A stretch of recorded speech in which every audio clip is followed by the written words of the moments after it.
Eu nunca fui de falar muito. Não que não quisesse, mas as palavras ficavam presas aqui dentro, como se a minha boca fosse uma porta trancada e eu tivesse perdido a chave há anos. Os médicos disseram que era autismo, que meu cérebro funcionava diferente, que eu via o mundo de um jeito que pouca gente entendia. Minha mãe chorou quando ouviu isso pela primeira vez. Meu pai só apertou os lábios e assentiu, como se já soubesse. Na congregação, as pessoas olhavam para mim com um misto de pena e curiosidade. Não que fossem cruéis, pelo contrário, sempre me tratavam com gentileza, como se eu fosse feito de vidro. Os irmãos mais velhos davam tapinhas nas minhas costas e diziam, Deus tem um propósito, meu filho, Eu sorria, ou pelo menos tentava porque era o que esperavam. Mas por dentro, eu me perguntava, qual propósito? O de ficar sentado no fundo do salão, ouvindo os hinos sem conseguir cantar junto, observando os outros levantarem as mãos enquanto eu mantinha as minhas coladas nas coxas, suadas? Aos 15 anos, eu ainda não tinha dito uma palavra sequer em voz alta na igreja. Não por teimosia, não por falta de fé. Era só que, quando eu abria a boca, nada saía. Ou saía errado. Uma vez, tentei responder ao irmão Paulo quando ele perguntou se eu aceitava Jesus como meu Salvador. Saíram uns sons engasgados, como se minha garganta fosse um cano entupido. Ele sorriu como se entendesse e disse, o Senhor ouve até o silêncio, meu irmão, Eu duvidei. Deus ouvia mesmo? Porque eu gritava por dentro há anos e ninguém parecia escutar. Minha irmã, a Lúcia, era diferente. Falava sem parar, cantava alto, orava com as mãos para o céu como se estivesse segurando as nuvens. Ela tinha 12 anos e já era mais espiritual do que eu. Às vezes, quando a gente voltava para casa depois do culto, ela me cutucava e perguntava, por que você não fala, Heitor? Será que é vergonha?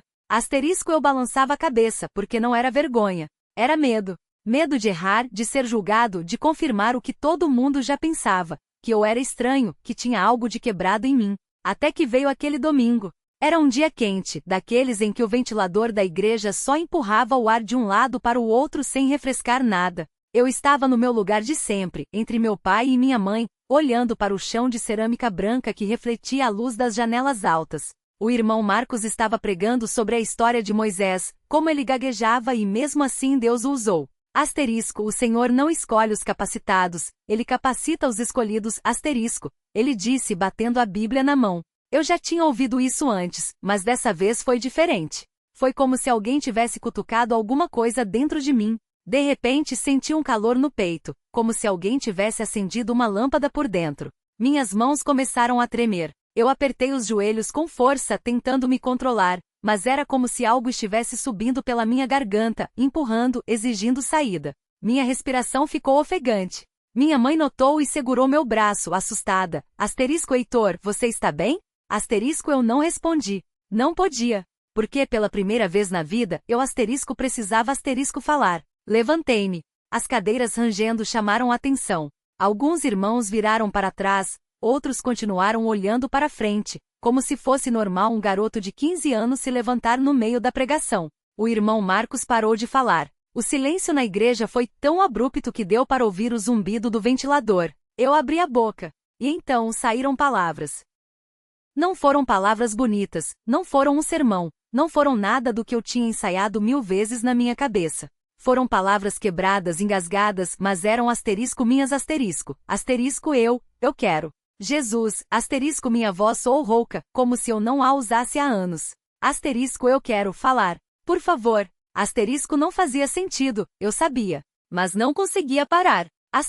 Eu escuto. Tudo. Mas ninguém me escuta. As lágrimas começaram a descer sem permissão. Não eram lágrimas de tristeza, eram de algo que eu não conseguia nomear. Alívio? Raiva? Medo de ter começado algo que não sabia como terminar? Alguém soluçou. Minha mãe chorava baixo, com as mãos juntas como se estivesse orando. Meu pai não tirou os olhos de mim, com uma expressão que eu nunca tinha visto antes, algo entre orgulho e dor. O irmão Marcos se aproximou devagar, como se eu fosse um animal assustado.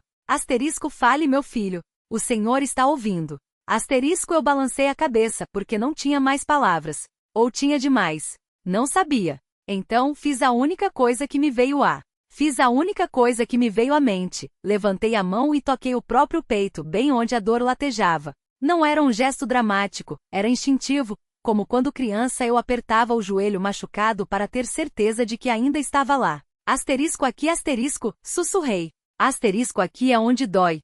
Asterisco. O silêncio na sala ficou mais denso. Até o barulho da chuva contra as vidraças parecia ter diminuído, como se o mundo todo estivesse segurando a respiração. Meu pai se mexeu finalmente, passando a mão pelo rosto como se quisesse apagar algo de si mesmo. Minha mãe engoliu um soluço, e o irmão Marcos não disse nada, só assentiu uma vez devagar, como se entendesse mais do que eu havia falado. Alguém bateu na porta. Não era um toque tímido, era uma batida firme, de quem não ia embora sem ser atendido. Todos se viraram, menos eu. Não tinha forças para olhar. Asterisco entre asterisco, meu pai disse, a voz rouca. A porta se abriu. Não precisei ver para saber quem era. O cheiro de cigarro barato e café forte chegou antes dele. Tio Rui. Asterisco, o que tá acontecendo aqui? Asterisco perguntou, mas não era uma pergunta de verdade. Era um aviso. Ele sempre falava assim, como se qualquer coisa que dissesse já fosse uma sentença. Ninguém respondeu. Eu fechei os olhos, porque saber que ele estava ali me fazia querer sumir. O tio Rui não era mau, não exatamente. Só não tinha paciência para a fraqueza, e naquele momento eu era a fraqueza em pessoa. Asterisco, o garoto tá tendo um ataque? Asterisco, ele riu, uma risada seca. Asterisco, ou é só mais drama dessa família? Asterisco. Senti meu pai se endireitar na cadeira. Minha mãe fez um barulho de protesto, baixo, como se tivesse medo de piorar as coisas. Mas antes que alguém pudesse dizer qualquer coisa, o irmão Marcos falou. Asterisco Rui, agora não. Asterisco. Asterisco agora não, o que é asterisco? Ele rebateu. Asterisco, o menino tá grande, não é mais criança. Se tá com problema, que resolva como homem. Asterisco. Aquelas palavras me atingiram como um soco no estômago. Asterisco, resolva como homem. Asterisco, como se eu não tivesse tentado. Como se eu não tivesse engolido tudo por anos, como se não tivesse me levantado todo dia mesmo quando não queria. Como se não tivesse feito exatamente o que me mandaram fazer. Ser forte, ser útil, não incomodar. Abri os olhos. O tio Rui estava de braços cruzados, olhando para mim com aquele sorriso torto que sempre usava quando achava que estava ganhando. Mas dessa vez não era um sorriso de vitória. Era de desafio. Asterisco, e aí? O que você vai fazer? Asterisco. Respirei fundo. A dor no peito ainda estava lá, mas agora havia outra coisa junto, uma raiva quente que subia pela garganta como bile. Asterisco, eu tô resolvendo, asterisco, falei. Não gritei. Não precisei. Minha voz saiu firme, e isso me surpreendeu. Asterisco, tô resolvendo do jeito que dá, asterisco. Ele riu de novo, mas dessa vez soou forçado. Asterisco, ah é? E como é que é esse jeito? Chorando no meio da sala? Asterisco. Não respondi. Em vez disso me levantei. As pernas tremiam, mas aguentaram. Caminhei até a janela e empurrei a cortina. A chuva tinha parado, e a rua brilhava molhada sob as luzes dos postes. Respirei o ar úmido, sentindo o frio entrar nos pulmões. Asterisco, eu não tô chorando por mim, asterisco. Falei, ainda de costas. Asterisco, tô chorando porque ninguém aqui sabe ouvir. Asterisco. Silêncio. Depois, ouvi passos. Meu pai se levantou. Não disse nada, só ficou ao meu lado, olhando para a mesma rua que eu olhava. Não encostou em mim. Não precisava. Asterisco, desculpa, asterisco. Ele murmurou. Não era um pedido de desculpas completo. Não era um asterisco, eu entendo, asterisco. Não era nada grandioso. Era só uma palavra, mas doía menos do que qualquer coisa que o tio Rui pudesse dizer. Por trás de nós, ouvi o irmão Marcos se levantar também. Asterisco, acho que por hoje já deu, asterisco. Ele disse. Asterisco, vamos deixar o rapaz descansar. Asterisco. Ninguém discutiu. Até o tio Rui saiu sem dizer mais nada, mas antes de fechar a porta, ouvi ele resmungar algo sobre asterisco, molecagem, asterisco. Não me importei. Fiquei ali com meu pai ao lado até a rua ficar vazia e o frio começar a doer nos ossos. Depois ele foi embora também, sem pressa, como se soubesse que eu precisava daquele espaço. Quando finalmente me virei, minha mãe ainda estava na sala. Não chorava mais. Só me olhava com os olhos vermelhos e as mãos quietas no colo. Asterisco, você quer que eu fique? Asterisco, perguntou. Balancei a cabeça. Não era asterisco, não, asterisco. Era asterisco, ainda não, asterisco. Ela entendeu. Se levantou, juntou os copos e os pratos sujos da mesa, arrumando tudo em silêncio. O barulho da água correndo na pia encheu a casa enquanto eu subia as escadas, cada degrau rangendo baixo, como se também estivessem cansados. Entrei no quarto e fechei a porta sem trancar. Não tinha força nem para isso. Tirei a camisa com cuidado, como se o tecido estivesse grudado nas costelas machucadas. O espelho do armário refletia um roxo escuro no meu lado esquerdo, quase preto perto da cintura. Passei os dedos por cima, sentindo o calor da pele inchada. Doía, mas era uma dor surda, daquelas que você quase agradece porque distraem de tudo o resto. Deitei na cama de bruços com o rosto virado pro travesseiro. O cheiro de sabão e mofo subiu quando afundei a cabeça nele. Fechei os olhos, mas as imagens não paravam. Os socos do tio Rui, a cara do Zezinho torcida de raiva. O meu pai seguindo a briga como se fosse um jogo de cartas que ele já conhecia as regras. E a voz da minha mãe, asterisco você quer que eu fique, asterisco, ecoando como se tivesse sido ontem, anteontem sempre. Alguém bateu na porta. Não respondi. A maçaneta girou devagar e a porta abriu uns 10 centímetros. Vi só a sombra dos pés descalços no chão. Asterisco trouxe água e remédio asterisco. Ela disse. Não me mexi. Ouvi o copo sendo colocado na mesinha de cabeceira, o barulho seco da caixa de comprimidos. Depois, o silêncio de novo. Asterisco se precisar de gelo, é só descer. Asterisco. A porta fechou. Esperei mais uns minutos antes de me virar com cuidado, como se qualquer movimento brusco pudesse fazer tudo desabar. O copo estava cheio até a metade, a água parada, sem uma bolha. Engoli os remédios sem encostar os lábios no vidro, só jogando pra dentro e forçando a garganta.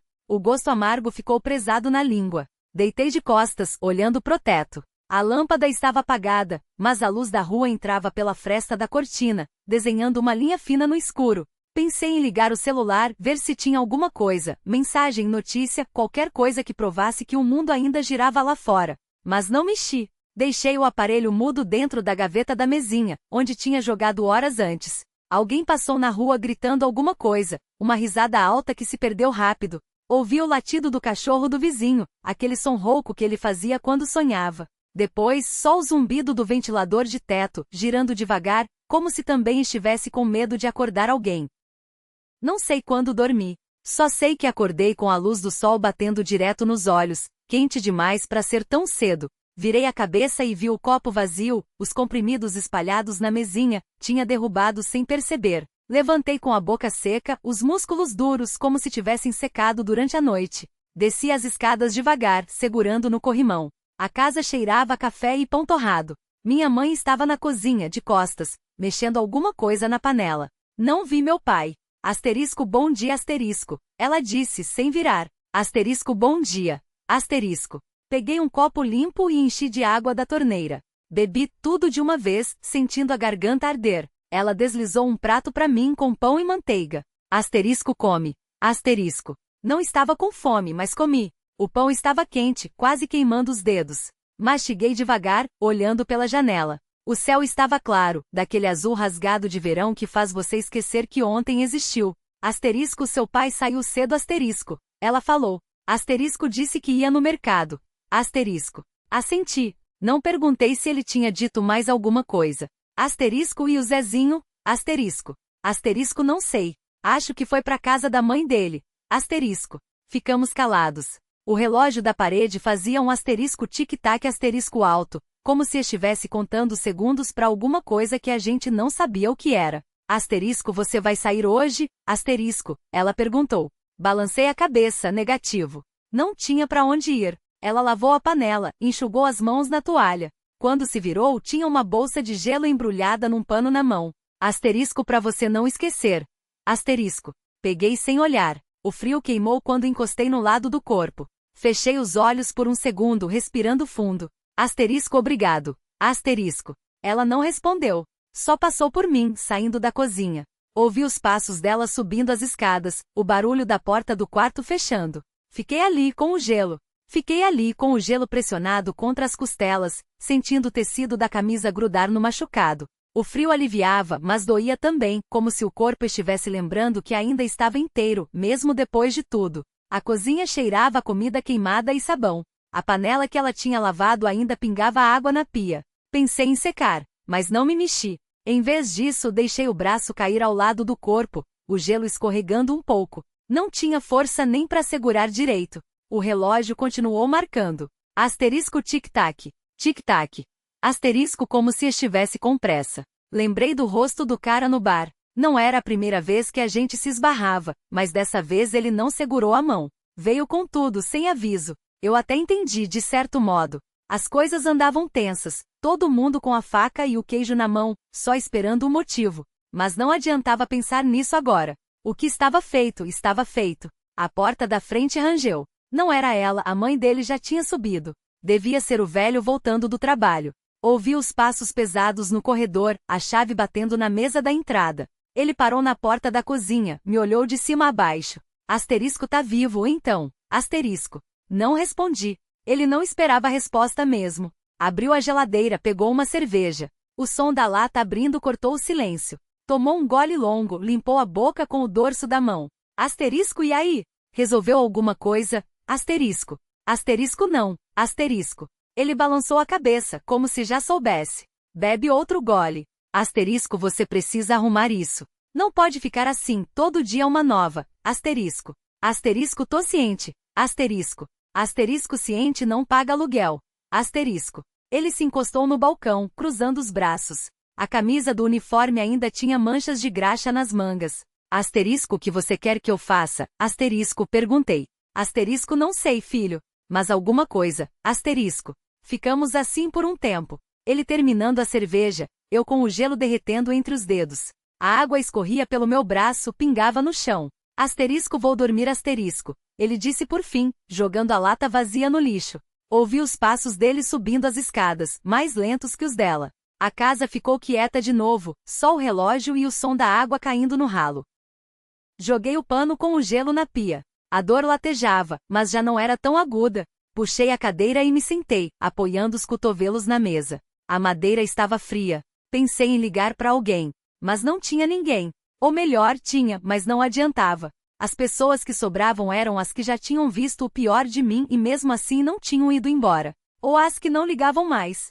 Levantei, fui até a janela. A rua estava vazia, só um poste piscando. O ar entrava frio pela fresta. Passei a mão no rosto, sentindo a barba por fazer arranhando a palma. No bolso, o celular vibrou. Tirei devagar, olhei a tela. Número desconhecido. Atendi sem pensar. Asterisco, alô, asterisco. Silêncio. Depois, uma voz rouca.